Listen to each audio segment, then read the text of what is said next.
Hey everyone, thank you for joining us on another Culture Cast. We're joined today with Christine Beckwith, and she is an amazing individual. She just loves growing the heck out of companies. So today we're going to learn a little bit more about her and how you can do the same if you're a superwoman or a super person as she is. So Christine, you were mentioning to me before we started this recording that you actually grew NAMMBA, which is actually very near and dear to our heart because one of my best friends is a branch manager for there, and he's been there for eternity.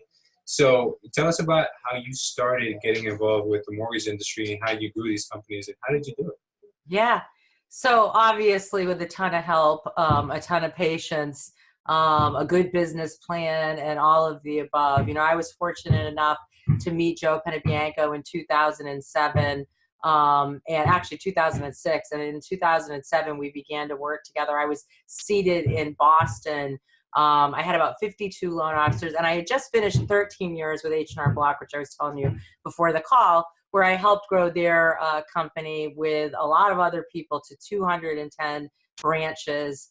And we were, one of those lucky companies that even though the mortgage implosion occurred, we were able to, get out in the black and then help everybody find jobs. And so the rest is history. I've walked down this road with the NAMMBA brand for the last 4 years that I was there. My title was Vice President of Sales, and real estate was also my division. They have a really groundbreaking realtor education platform, and I fronted that platform for a third party that is partners with NAMMBA, and the logo for that, or the name of that, is NAMMBA Works. And they amassed about 45,000 realtor partners, registered realtors, to this education. And they were one of the first people to do it. They got written about, Joe Pennebianco got written about in Forbes magazine for being an innovator going back 10 years ago, because it was at the time when the market was kind of desecrated and realtors were really struggling as bad as mortgage companies. So yeah, I've had some incredible stories of growth. And now here I am, with yet again another company, my own coaching company, and I coach realtors and mortgage professionals. Yeah, tell us about that. Yeah, so I knew, sitting on the beach, I took a summer off. The only time you ever take more than a week when you're in real estate is in between jobs. So in between those two jobs I just described, I spent the summer at the beach, and I'm one of those people that can't sit still. So I wrote my now published book, Wise Eyes, and I wrote the shell of a business plan for 2020 Vision Coaching. I just, I was really fortunate, not to sound sappy, but I'm an all-girl family and very close to my father. And when I left for college at 18, he just really helped me put a lot of things in perspective. I really didn't have a lot of money. In fact, all I had was my graduation gift money, no car, and, was going to Massachusetts from New Hampshire to go to school. And he just, my father to this day is one of these really high moral people. And he just said, listen, come from a place of authenticity. I think he said, just be real. He said, always drive from a place where you're helping people first, because the money will come second if you find the right job. And then third, if it feels wrong, don't do it. And I thought that was really simple but good advice, and it's kind of really helped steer the course for my life. And so today I find myself just, all the years I was in mortgage, I just really enjoyed the part where I could help individuals break through obstacles or, create organization out of their chaos. And I'm also a geek. I'm a numbers girl. So that helps in banking to be analytical and able to read reports and things like that. So Absolutely. So how is it possible that someone can scale a business that large?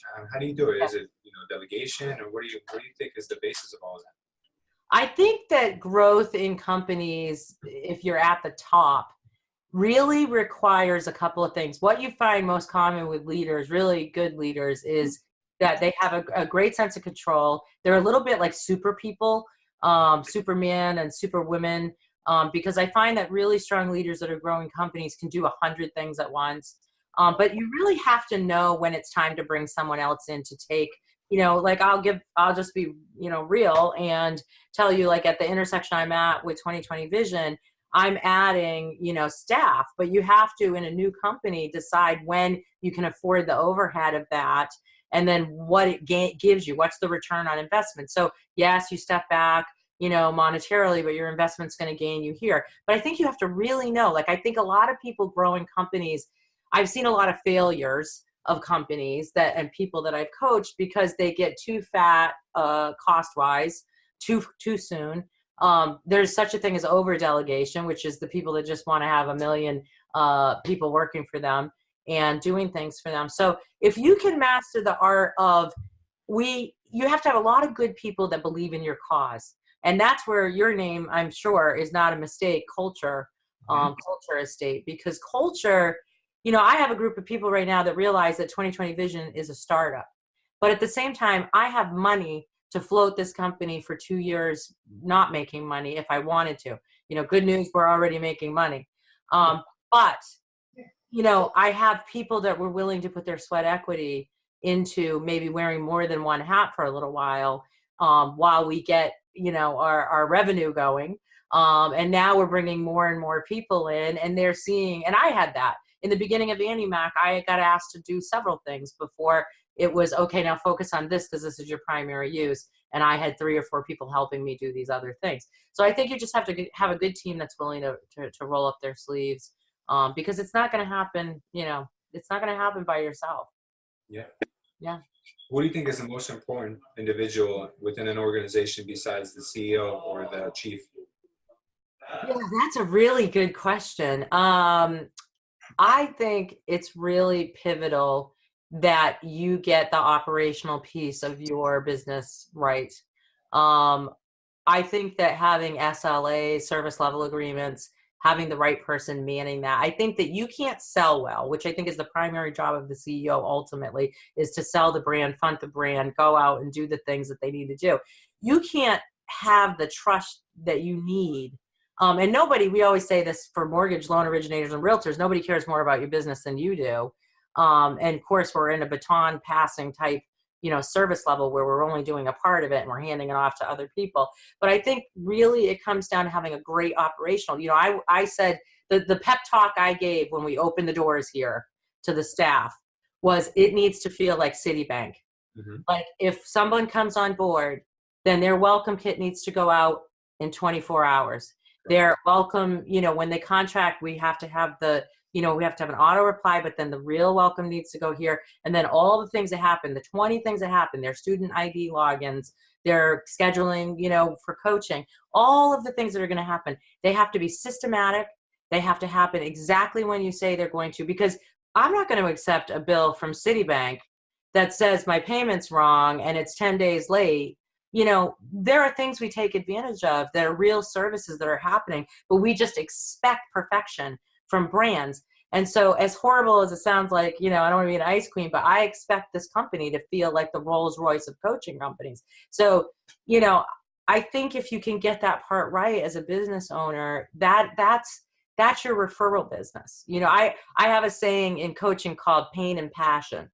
And I truly believe that if you are selling anything, you think about all the people that do surveys.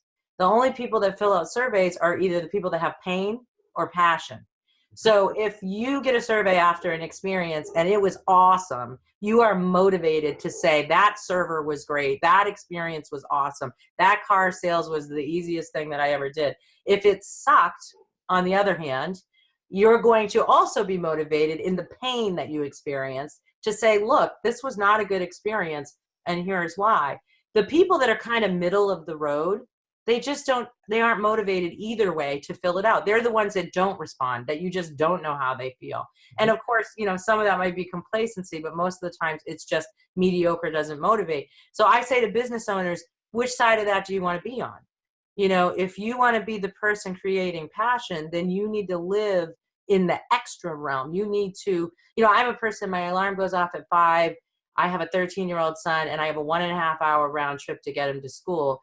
And he has to leave the house at about 7. So I've got to, in order for me to go to gym, I got to go to the gym and come back and be ready to take him to school and do that and then work. And so you have to make conscious choices about like what you're going to do. I'm going to be 50 in November.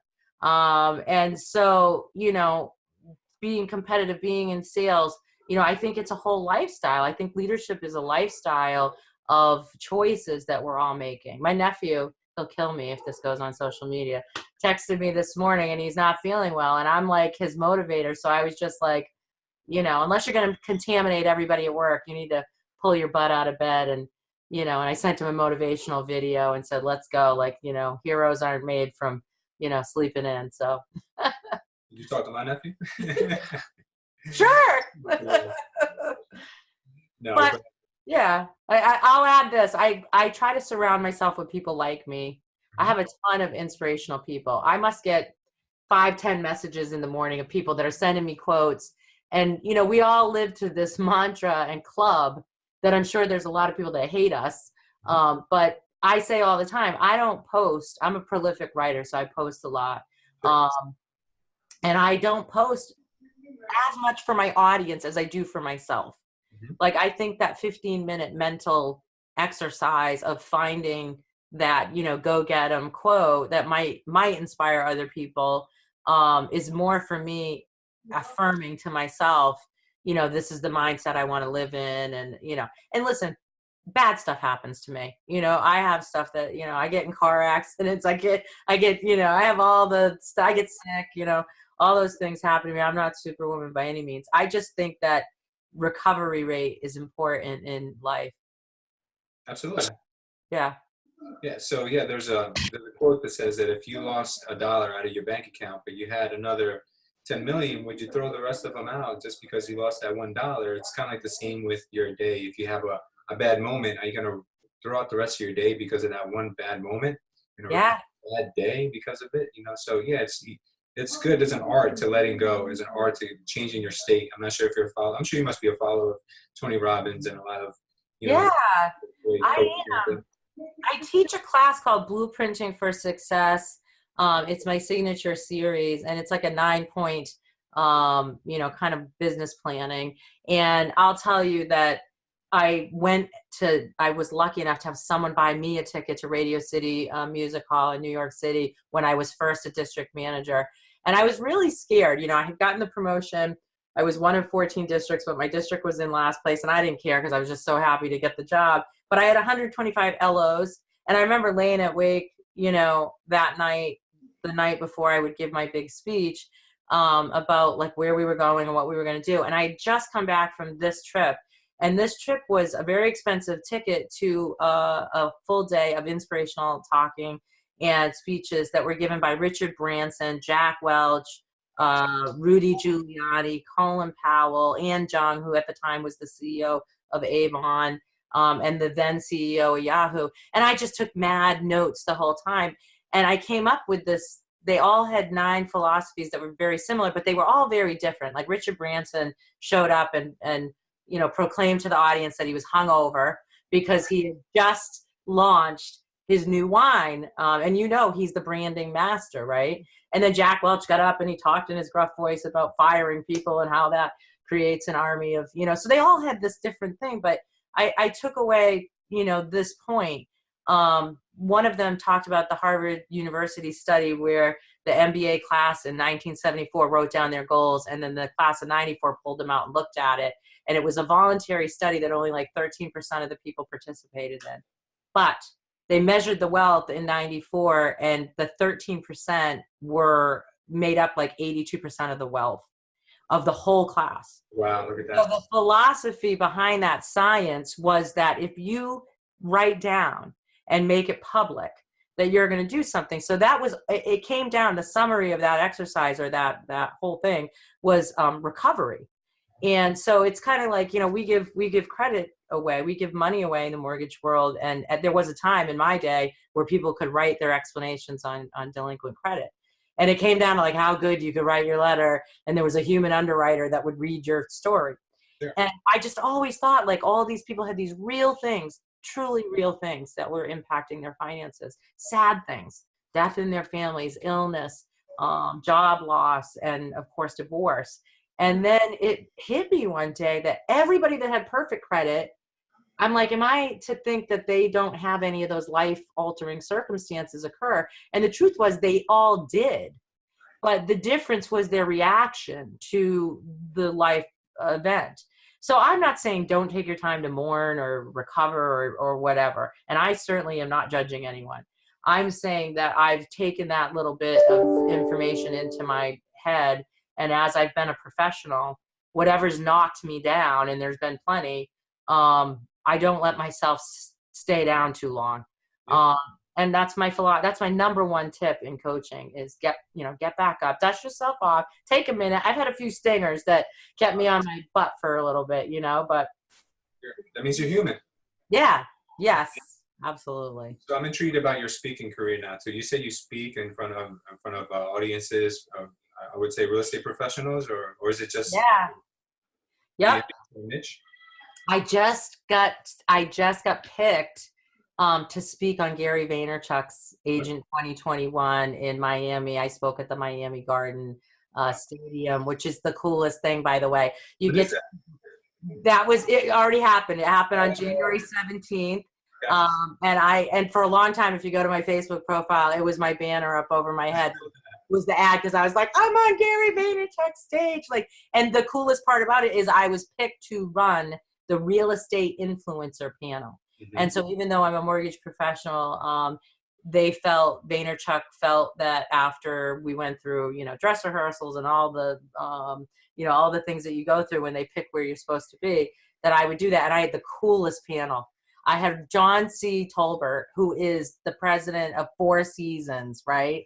I had John Morgenstern, who's the VP of Paid For Media from Vaynerchuk Media, and just some incredible Dave Dickman from Tagger Media. These are the giants. These are the real estate, giants. And the audience was filled with thousands of realtors. Mm-hmm. And the topic was influencer, like how do you create social monetization? I'm actually going to be a keynote for the New Jersey MBA that's coming. So if you're in that market, on April 11th at 9:15 in Atlantic City at Harrah's, I will be the keynote opener for the MBA on this topic. It's called Digital Domination. And basically just, it was the coolest experience. I got to interview these guys and tell the real estate world, like, what creates influence for people to then start following you. And my class, and the most keynote that I do is on that. And that's, creating social monetization out of your social media. I've capped out at LinkedIn in 30,000 followers, but I want to preface it by saying this. I had 1,200 followers in September of 2016. Wow. I had, to that point, not really wanted to be a public figure. I was just in the mortgage industry doing my job. And then when I knew I was going to launch 2020, I got intentional on being public. And I write for Women's Mortgage Magazine. I'm a columnist for National Professional Magazine. And tomorrow is Mortgage Executive Magazine as well. So, and I have a new book coming out this summer. So I just write, I just put myself out there. So I have a lot of really good tricks.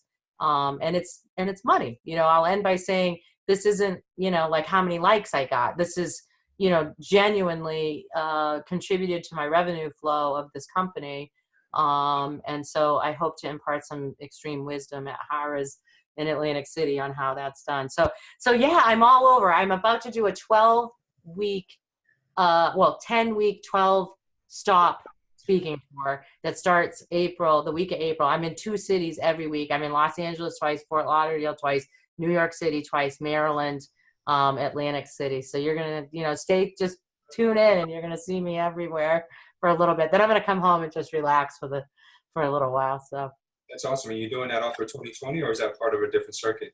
I am a member of, a lot of the communities within our industry. Mm-hmm. So MBA, I'm a member of the Mortgage Bankers Association. They're so powerful. Yeah.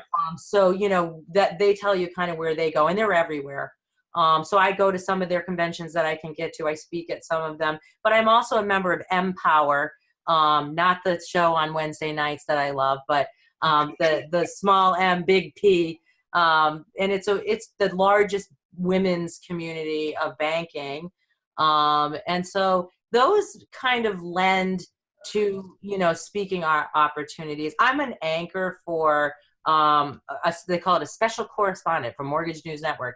So I just finished a 13-week show called Power Women with class, where we highlighted the C-suite executive women in banking, which, by the way, represents only about 4% of the national executives in banking are women. And I was one of them. I've rode with those women for a long time, but we gave them interviews that really helped them tell their stories for other women coming behind us, how they got where they are. Because we kind of grew up in a generation where women didn't really help us. I hate to say, but it's true. And so, you know, we've had a lot of great men help us. And we really wanted to be a positive, not a feminist act, but a positive, you know, contribution of telling, you know, that you don't have to be, you know, a flag waving lobbyist to get your piece of the pie. That you just got to get out there, not be afraid, and deliver results.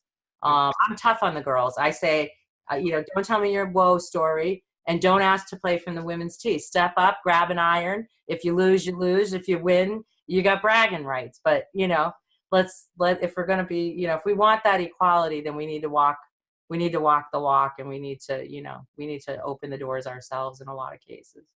So tell us more about 2020 and what you offer your students. Yeah.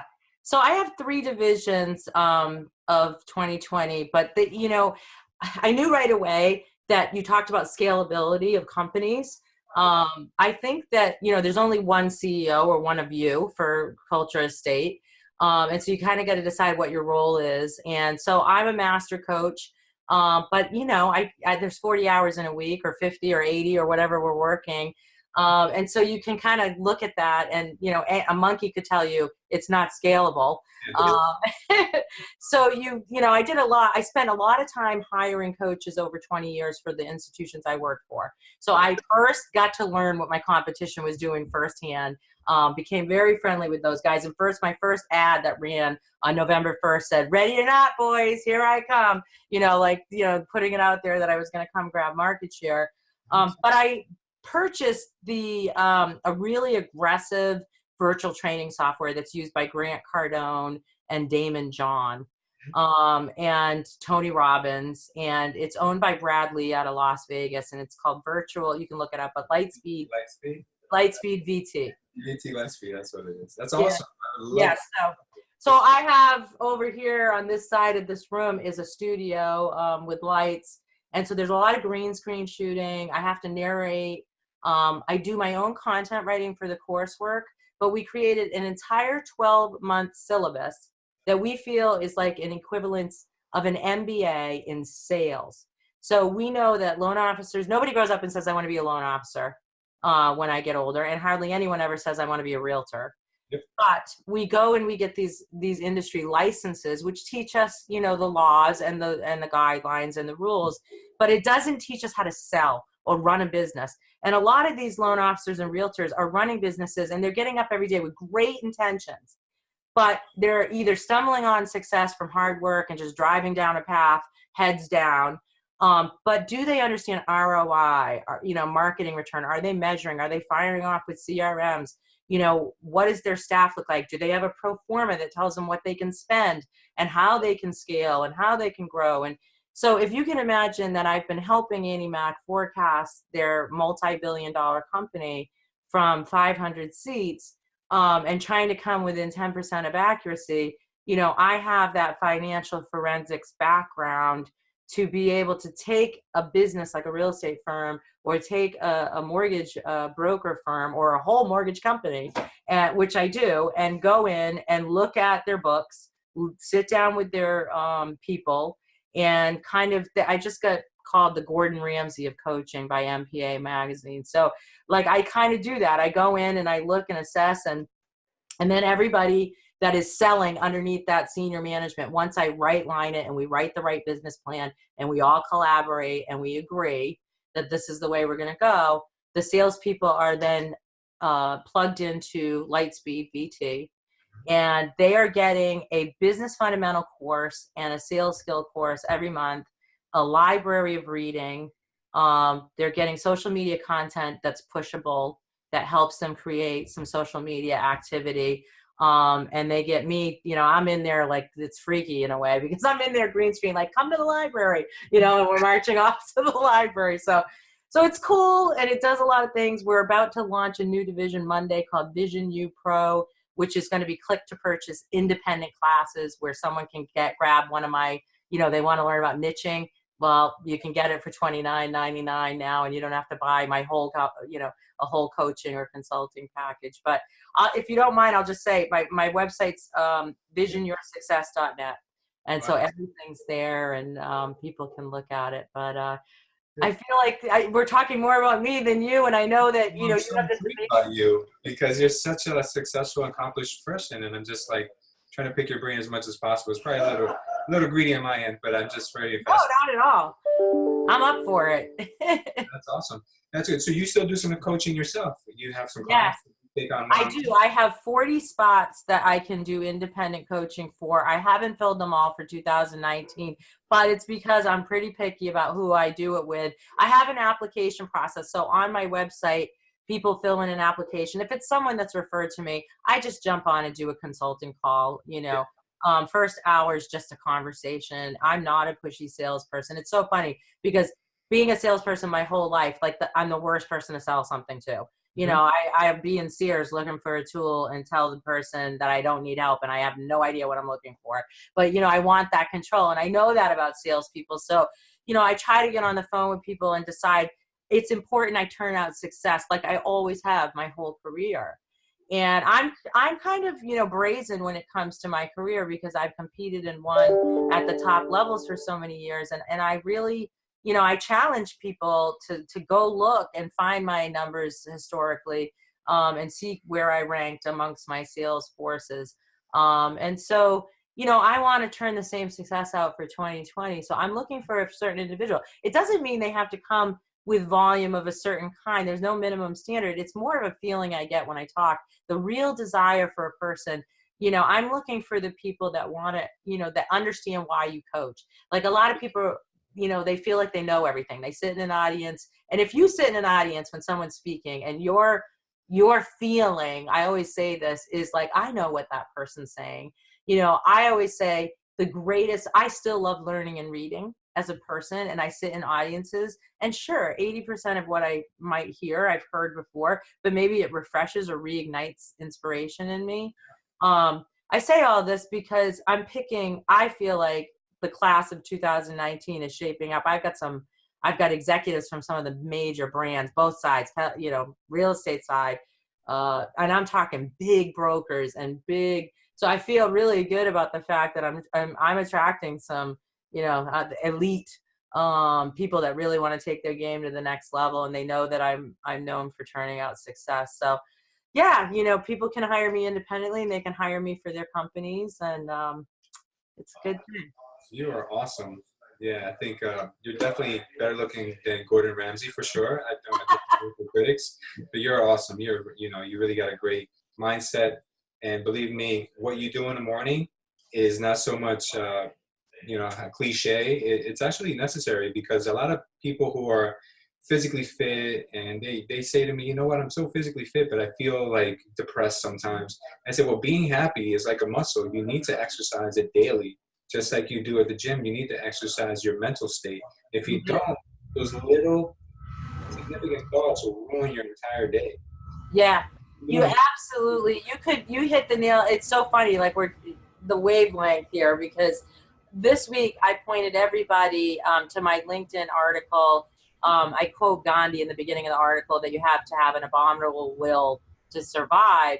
And the whole article is about people not realizing that we have the ability to control our minds. I quote that when I was having my son, I was reading a book and they were saying, you need to learn not to say no to your children. You need to say not now because it doesn't feel like a door slamming in their face. And you need to distract a child if they get hurt or they're crying or whatever. And think about how fundamentally simple those things are. They're teaching you how to parent. But those are true for our own management of our brains and our thought process. I think, I've had a couple of times in my life where I suffered from depression, and I just remember like how difficult I had to fight my way like out of that hole. But I literally had to be self-aware that it was happening, seek the help, go to the doctor, start to exercise, whatever it takes. And so, I have a real compassion for people. I get people like that want me to coach them. And I'm the perfect person to do that because listen, I will dial that up as hard as you want me to dial it up or as low as you want me to dial it up. In fact, accountability is a big discussion in the beginning of my coaching because I feel like you need to tell me when, and we can change the levers at any time. But you want me checking in with you weekly, you want me, doing it bi-monthly, and my staff does it with me as well. But that article I wrote is about us recognizing who we're hanging around, who, I know when you start to commiserate or you're vocal, everybody knows who that guy in the office is, by the way. So when you're having the bad day, you go find Bill or Bob or Sue. Well, I don't want to label him. And you're like, you sit with them, and that's the person that you vent to because they're in the same frame of mind. I would say alternatively, it's people like us that find each other, that don't know one another necessarily in our past, but we're migrating towards each other because we're both circulating on the same wavelength, of positivity. So that is so awesome. That is really cool. So I'll definitely be there April 11th, right. the day after my birthday. I will be there at your Maurice Banker's presentation. I'll dress up as a banker so they don't say I'm a realtor, because if they know I'm a realtor, they might just no. I'll pull you out. I'm gonna break you up on the stage with me now and put a chair, and we'll have like a whole discussion. Wow, that'll be awesome. I'm definitely gonna go. I really like what you're doing, and I'm turning into a big fan. So I'm definitely gonna look you up, and we're gonna be social media buddies for sure. Yeah, please do. Please do. I'll end by adding, one little thing, and that is that I created, so there's been a lot of, I always like to add this if I go public, there's been a lot of violence this year in the real estate world. Yes. And so Annie Mac lost one of our senior executives on December 30th, 2017, to a double homicide in your area in Collingswood, New Jersey. You may have remembered it being on the news. Colleen Brownell and her sister. And so I launched with Jessica Peterson a book. We actually had been writing a safety book, but it's really like state of the art. It has like Apple wrote in it. We have all of NAR's safety tips. It opens up with the story of Barbara Carter, which was the first like front page news story in the New York Times of a realtor that had that happen. Anyways, I speak on that more than anything else. I'm going to be speaking in California twice on this, it's called Clear Boundaries. It's a safety certification for business professionals. Men and women benefit both, because if you're a man that has a loved one, a female loved one, a sister, a mother, a wife, a girlfriend, a daughter, there's so many state-of-the-art tips in the book. It's dedicated to Colleen. Part of the proceeds go to the care of her 2 dogs that were left behind, who were adopted by another family, and we're consistently donating to them. They're living a luxurious life because of our book, which is awesome. So I would just say to you, after we have this podcast and recording, you connect with me and Sophy, and let's set up a time for me when I'm in the New Jersey market to come educate culture estate employees on the safety certification, and we'll make sure they all get one of the books signed by me and all the stuff. What are your social media handles so we can get in contact with you? So I go by my name, Christine Beckwith, and on Instagram, I resisted Instagram all the way till the fall last year. So I'm 2020 Vision on 2020 Vision Coaching on Instagram. And on Facebook, I'm Christine Beckwith, and my maiden name Stiles, Stiles. But yeah, connect with me in some way. You can follow me on LinkedIn, even though you can't connect. You have to find the little circle ... and hit follow. And yeah, I'm constantly putting out a lot of positive stuff. So hopefully that will help everyone. That is amazing. Okay, thank you so much. So one last question I will ask you. One tip you can give any sales professional if they can't afford coaching right now would be what? To have a plan of any kind, to do their own research, to, you can't hit the finish line in the time that you want if you're just running a race and have no idea where that is. You know, sprinters sprint in Olympic time frames because they understand every inch of the 50 yards that they're running and the distance between the 2 points. And you cannot go through a business without, you know, with just best intentions. You have to have a plan. I don't think it needs to be complicated. It can be extremely simple, but, you know, look at where you want to go and where you are now and the distance between the two and what it's going to take to get there. That's the simplest advice that I can give people. And consider your obstacles. A lot of times what throws people off business plans are the things that we don't expect but happen. So think through all the possibilities of obstacles that there can be. And then as if someone else came to you with those obstacles, apply a solution. Mm-hmm. And that way, when they happen, you are ready to jump into plan B and action, and you don't give up the business plan, but rather adjust and then continue down the path that you're on. So, yeah. That was amazing advice, Christine. Sophie, do you want to say a couple words to Christine? She was so gracious with her time. Yeah, she was excellent. I met her in triple play in AC. So yeah. Class, and I loved it. And I'm like, oh, Lewis has to meet her. Oh, yeah. Yes. You were in my you were in my networking excellence, or did you do the blueprint? I did both of those classes. The blueprint. And that was the year they named the whole event the Blueprint for Success. I was super stoked to be one of their keynotes that year. That was really good. So, yes, thank you so much for bringing me here to meet Lewis. And thank you. Very happy. Yeah, that was great. Well, thank you so much, everyone. If you'd like to learn more about 2020 Vision, please visit Christine at any one of our handles, or the website is www.visionyoursuccess.net. There you go. Thank you so much for your time today, Christine. Thanks, everyone. Bye.